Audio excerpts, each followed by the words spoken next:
key, which a lot of people I see in my seminar don't actually have, even if they have studied things. The key is to generate a state of excitement about your discovery versus going, oh, that is so sad. When I was a kid, this happened. Oh, that is so sad. My parents went through that. Yeah, you can stay there for a minute. But the state of excitement is, that's fascinating. I figured it out. It's a state of happiness and celebration about finding it out. So you can be a little sad about your story, but at the same time, if you combine a state of excitement about your discovery, it neutralizes the limiting emotion, the pain, the negative emotion, because now you have become interested and excited about your discovery. And that is an emotional charge that at that moment will compensate for the pain that you're feeling. And so you can then promise yourself, every time I recognize that emotion, if it comes again in the future, I now know where it's connected to. And then you keep on making that connection. And after a while, your subconscious will have no other option than to let go of that emotion because it's found. It came to the surface. It becomes, or it has become, conscious. It's no longer a blind spot. And you're no longer obligated to feel those feelings because you have the power to not only make the right connection, but also make new decisions about what this means. Because when we're adult, we can help our younger self. I love, as soon as you mentioned excitement of discovery, I felt the strong connection between the inner child, which is what Kryon keeps talking about, the joy of the inner child to come out. And you mentioned to heal, this is how you heal the younger self. Mm-hmm. And these are, I believe, programs, they keep coming back to us from what I understand. If we have a conflict that happens, it's going to, and it's unresolved, there'll be another cycle down the track that will bring that to us. And we break that cycle when we have the discovery and excitement of the inner child. So I would love that all you have told us is now creating a new program. And I assume that we should really fixate on the good experiences that happen based on this to magnify those coming to us more and more. Yes. And at the same time, it's a realization about if I attracted that difficult situation today or yesterday, it's because I vibrate at that level. I created that, so it was in me. If I don't want it to be in me, I have to investigate the origin of it. Mm-hmm. Now I have that power. And if I'm excited about finding out about the origin of it and explaining, like Monica, like you said, connecting with my younger self, which is waiting to be helped. Our younger self is just waiting for solutions. And so we can always go back as the adult and say, hey, look at it this way because you were too young to understand. I'm here to provide this information now for you. So those are tools that we can use on our own, which is extraordinary. And then, like you said, it doesn't need to come back anymore because it's been worked on, it's been looked at. It's what we don't look at that continues to have a life. I think it's just an amazing information. So much more is in your book about the examples, the causes and effects, the conflict and resolution. Much more eye-opening than I think most people even recognize. Just how profound small things early in life can then make a setup that then the body thinks it's resolving, but we see as disease. It wasn't, I think in my case, it made me re-look at some things and figure things out. And I would just want to say that when you do start to look and even acknowledge that this may be more than just a disease, that's when the things start to happen. And it's part of the healing, as you say. So it's just, I would think the willingness to examine it, and I'm talking to the folks now, is, I think, the first step. Could there be more in this? We have a few minutes left, and I would like you to, what would you have to say to everyone at this point in time that perhaps you haven't said before, or that you can then reiterate if you have? Yes, I would say versus trying to push the clouds away in your life and constantly trying to have good things happen and being upset when something doesn't go your way, live above the clouds where the sky is blue. The clouds will be there, but they're programs. So it's easy. You are a human now, but you are a soul having a human experience. And so you are way higher than what's happening to you. And if you look at each cloud thinking that's an opportunity to help my younger self or revisit a story or look at something that belongs to my parents, it becomes interesting. And that puts you where the sky is blue because you are outside of the problem. You don't need to push away the clouds. You just take one at a time. You work on it, and then you move on. And I think that's a way for us to actually live really well. How can people find out more? Well, you can, if you want to find out more, you can go to my website. It's bioreprogramming.net. And Monica is reading my book, so I'm really honored. Maybe you can read the book too. There's a lot of information in the book. And join some of the events that I am conducting this year. You'll see them on the website. Thank you, Isabelle. We are almost out of time, and I want to encourage everyone to, if this is something you're interested in, Isabelle does a newsletter. You can sign up for that from her website. And the reason I mention that is the newsletter comes out and there is some precious gems of information that are in that newsletter that you don't necessarily find on the website. And I'm always amazed at the timing of when I receive the newsletters for, it might not be my health issue, it could be one of a friend or a family member, that when I read about what conflicts created, a light bulb goes off. And the most difficult thing actually, Isabelle, is for me to just say nothing and hold my mouth, because people don't always want someone to come up and say, oh, I know exactly why you are having this particular issue. Yeah, I think that's the most difficult thing, is to have this knowledge start to build and then having the wisdom as to when you apply it. Yes, it's true that sometimes we just wait and think, well, they'll figure it out, or they'll find the information in their own time. We want to help, but we step back sometimes, and I can understand that myself. I have to be careful too. Thank you, Isabelle. This has been wonderful. The second visit, and I want even more information. So much so. Well, I think we're out of time, and we have a break coming up. And we thank Isabelle and all, and we'll see you in 10 minutes.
Welcome back, everyone. Hope you had all that you needed to do in that break. What did you have all you needed to do in the break? Everything. We actually have a break as well. We do, but there's not really enough time to do anything but sit and look at each other in 10 minutes. Yeah. I loved what Isabelle shared about things are a story. It's unraveling what is the story. And I think that really helps me to have compassion. Yeah. And now I realize through what Isabelle was saying, there's some story there behind them. It's all about compassion for others too, is what Kryon has said in the first section. Yeah, absolutely. Yeah. So let's move into the circle of 12. So close your eyes, and as we prepare to enter the circle of 12, let us begin by honouring our journey that has brought us to this exact moment. Take a moment to silently give honour and thanks to your ancestors, and to give honour and thanks to all of those that you have loved and lost. I invite you to feel them here with you now, celebrating your magnificence. Your soul is eternal and exists everywhere and nowhere at the same time. It is pure, multi-dimensional energy. It's sacred energy beyond anything you can ever measure.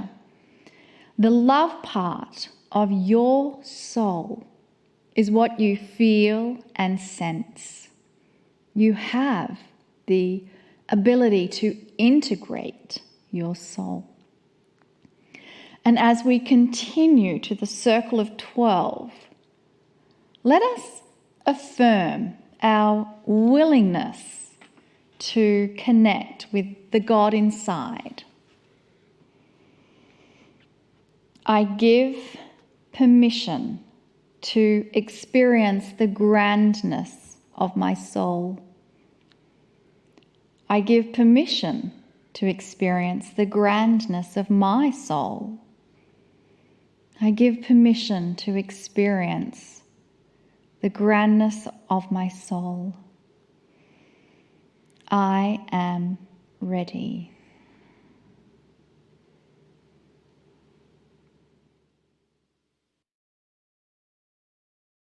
Greetings, dear ones. I am Kryon. Come a little closer.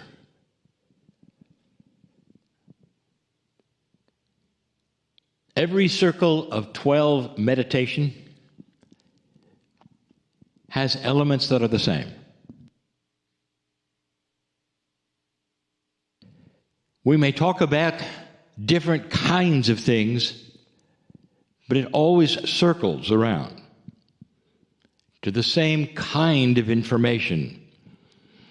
That this particular exercise, if you wish to call it that, is a journey. It itself is a journey into that which is the unknown. And as many times as I have told you this, I wonder if you're really understanding it. If you're going to journey into the unknown, that means that some of the things that you're either used to or you want to achieve are not doable yet. This is also perhaps the center of some of the questions that you might ask.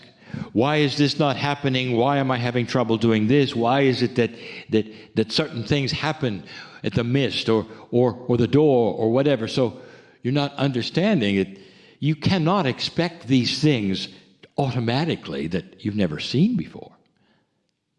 If we take you into a reality that is not the one that you've lived with all of your life, how can you expect that everything is simply going to be normal? And yet many of you do. And if you do, now is the time for me to reiterate yet again. This is non-normal. It's an exercise of discovery. We've talked many times about peeling that onion that you think is you to reveal that which is more of you. You might say that when you're born on this planet, that onion, that metaphor that you are, it covers completely something totally magnificent. Always has it been waiting for you to unravel it, to peel that onion and to reveal that which is you. And that which is you starts to become multidimensional with realities that you have not really experienced before. Some of you have touched the center just enough to know that there's something else there. But most of you have lived your lives in a certain perception, even of what God is or what the creative source is, and not understanding you've always been part of it. It doesn't stand separate from you. What is your perception, yet again, of this unknown? It's apart from you. God is in the sky and you're on the earth, and that's why you have to look up. But all of these things are perceptions and metaphors, and none of them are accurate. None of them. You're born magnificent, your soul is multidimensional, and you're forever. Did you know that?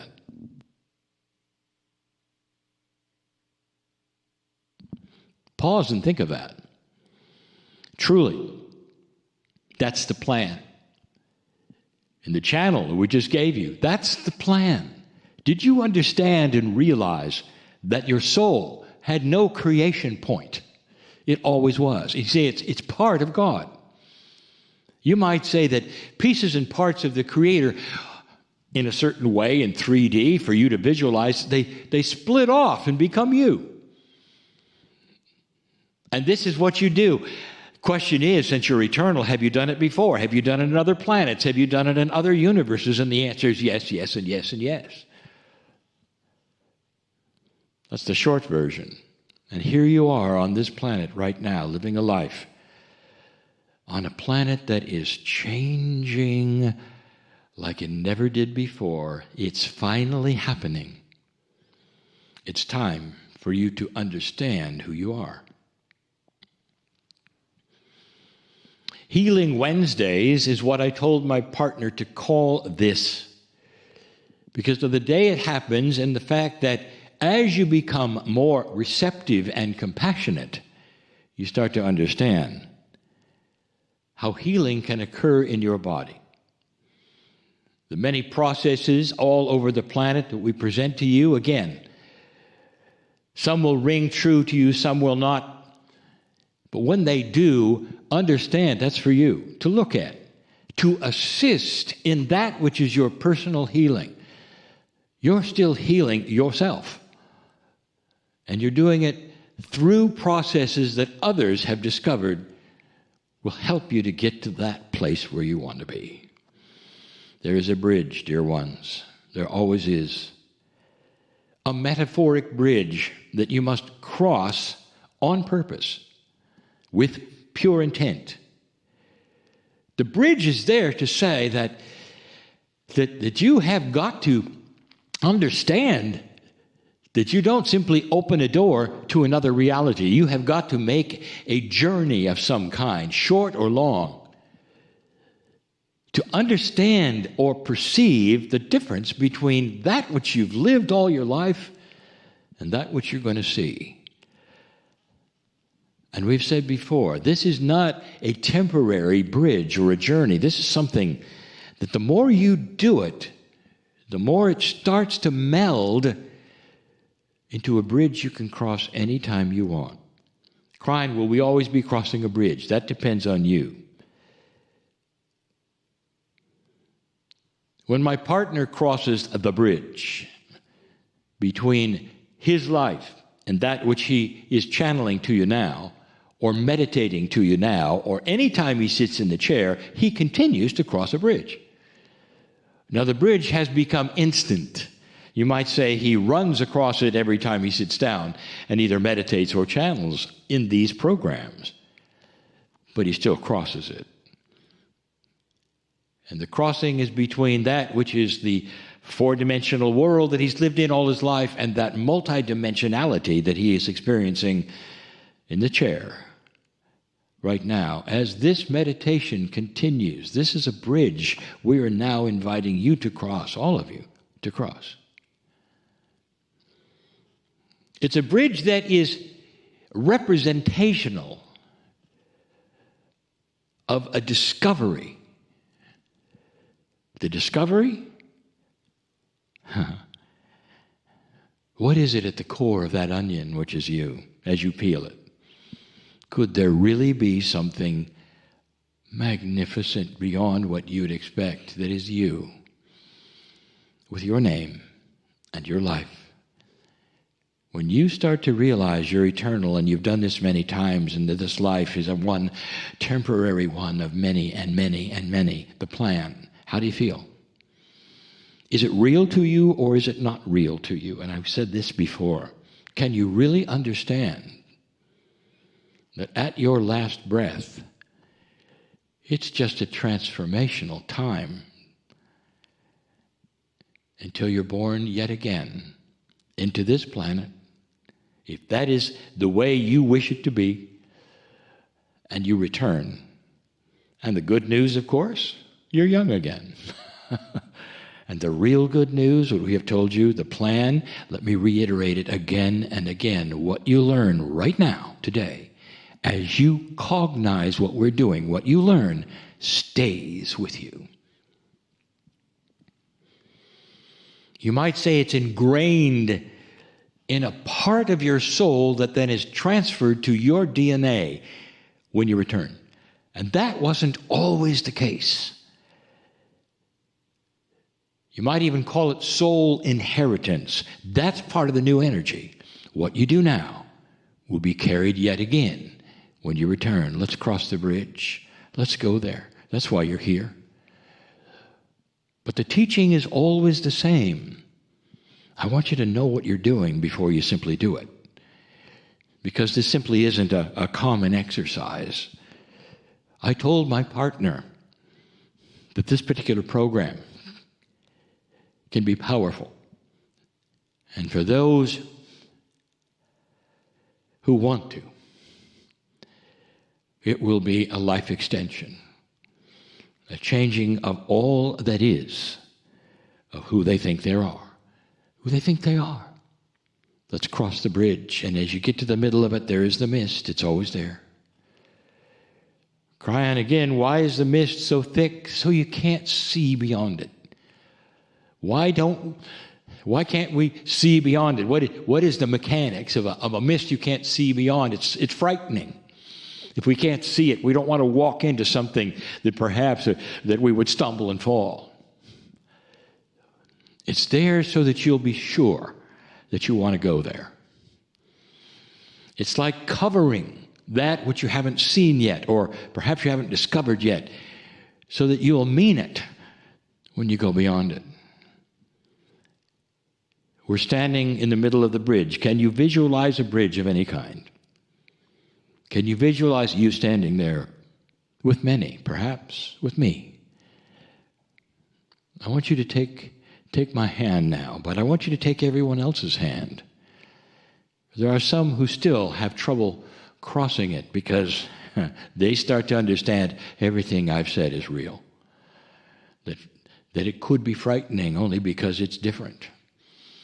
And they're having trouble going to that place. So let's all join and take their hands and come with me right now. Walk into the mist. Oh, it starts to change, doesn't it?